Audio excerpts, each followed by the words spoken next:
Zaman batu dan zaman logam.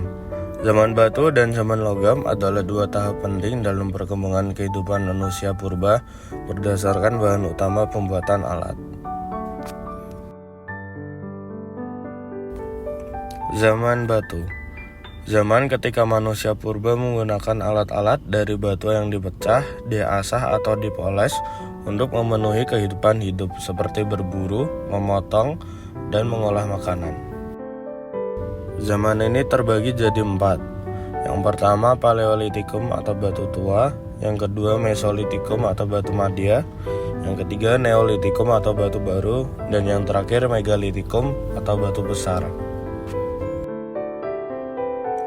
Masa yang pertama adalah masa Paleolitikum atau batu tua. Manusia purba masih hidup berpindah-pindah atau nomaden dan berburu dan meramu, dan alat yang diciptakan masih kasar. Hasil kebudayaannya adalah kapak genggam, serpih atau flex, alat, tulang dan tanduk, dan lukisan di dinding gua. Lalu ada masa Mesolitikum atau masa batu madya. Manusia purba mulai tinggal di gua atau tepi pantai, menghasilkan alat yang lebih halus dan masih berburu tapi lebih berkembang. Hasil kebudayaannya adalah kapak genggam kecil, abrisius rods, dan pebble tools. Dan yang ketiga, Neolitikum atau masa batu baru.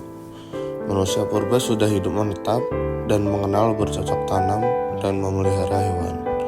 Hasil kebudayaannya adalah kapak persegi, kapak lonjong, gerabah, tembikar, alat tenun, dan perhiasan sederhana. Dan yang terakhir, masa Megalitikum atau masa batu besar.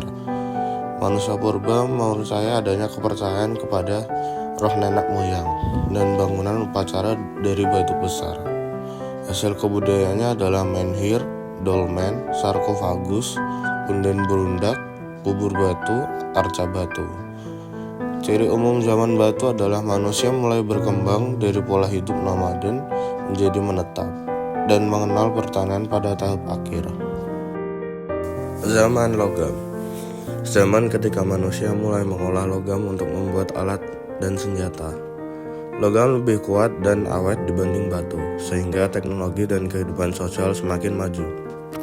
Zaman logam terbagi menjadi 3, yaitu zaman tembaga, zaman perunggu, dan zaman besi. Zaman tembaga mulai mengenal peleburan logam, hasilnya masih sedikit dan sederhana, seperti pisau tembaga, kapak tembaga, perhiasan tembaga.